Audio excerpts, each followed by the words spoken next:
Vous écoutez ITFM. ITFM, la plus belle des radios.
Hello, chers auditeurs et internautes. En ce début de week-end, vendredi 5 juillet, ce matin, ITFM a reçu un invité venu de loin, de très loin même, non pas de Tauchira ni de Teahupo'o, mais de Singapour. Nous parlerons sport et plus particulièrement du VAA.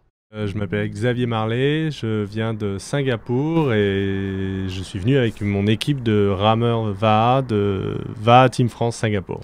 Donc merci pour l'invitation de ITFM et on vient pour ramer en fait avec mon groupe de gars de Singapour. On est venu pour la Heiva qui s'est passée la semaine dernière à Mataya. Et bien sûr aussi pour faire des cliniques, pour apprendre des meilleurs et pour être dans la partie où il y a on va dire le berceau du VAA. Oui, c'est la première fois qu'on vient à Tahiti et même dans le Pacifique. Mon équipe VAA Team France a 4 ans d'existence et c'est la première fois qu'on fait un déplacement international, on va dire, si loin, et notamment dans le Pacifique et à Tahiti. Ouais, alors mon équipe, donc comme je disais, VAA Team France Singapour. Ici, c'est quand même plus facile de dire VTF Singapour parce que les gens ne comprennent pas pourquoi ça s'appelle la Team France. Mais en gros, c'est une équipe qui a 4 ans, qui a commencé avec un groupe de Français pour une compétition particulière et qui maintenant est ouvert à tout le monde. On a plus de 20 nationalités dans notre équipe.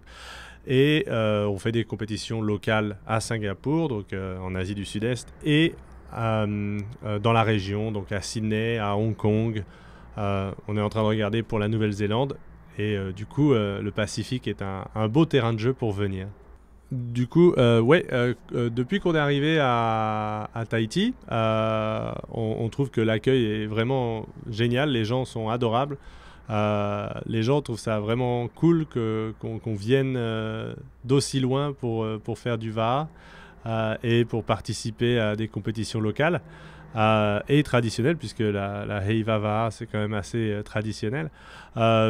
D'ailleurs, je tiens à remercier la fédération tahitienne de VAA qui nous a vraiment accueillis à bras ouverts, qui nous a fourni les bateaux, qui nous a vraiment aidé à participer à la Heiva. Alors, la première participation qu'on vient de faire ici pour la Heiva, on était plus sur la prise de connaissances, s'améliorer, apprendre, on va dire, du berceau du VAA. La Hawaii Kinui, on nous en parle tout le temps.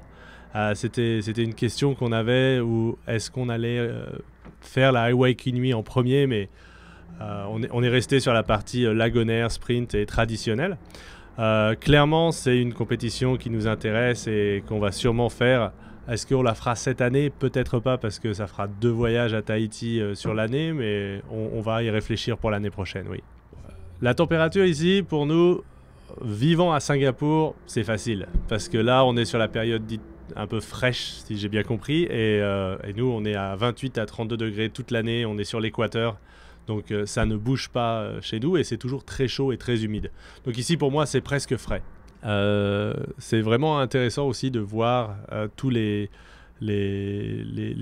clubs élites et ce qu'on voit normalement juste en vidéo. J'ai eu la chance de pouvoir suivre la Fatih Moulea sur des bateaux suiveurs, notamment de EDT.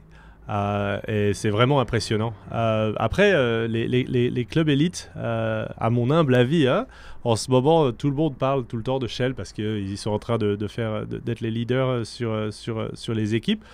Et tout le monde parle de leur coup de rame extrêmement lent, etc.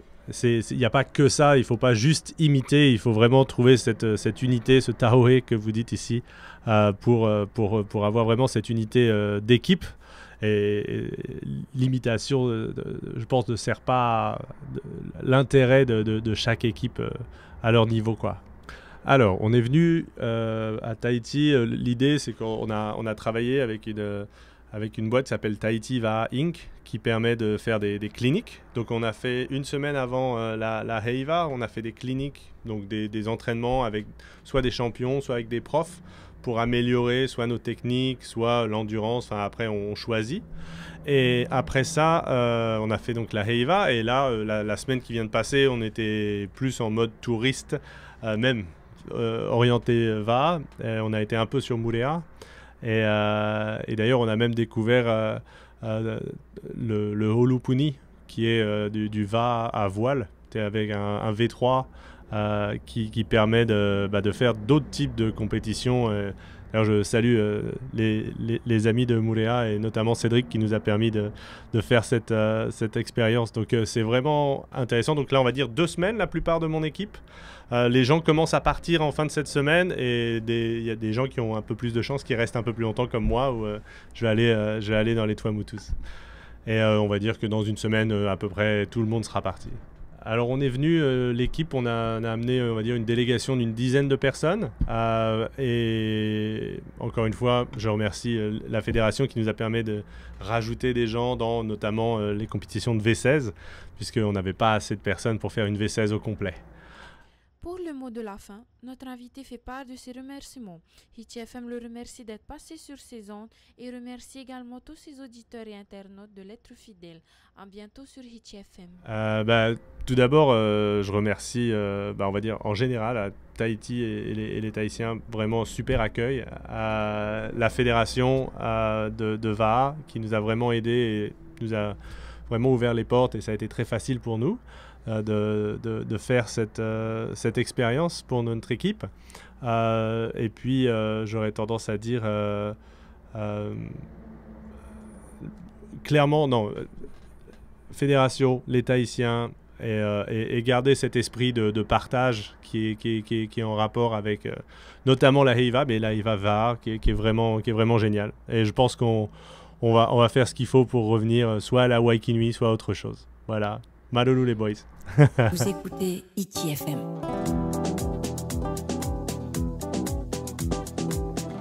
Hiti FM, la plus belle des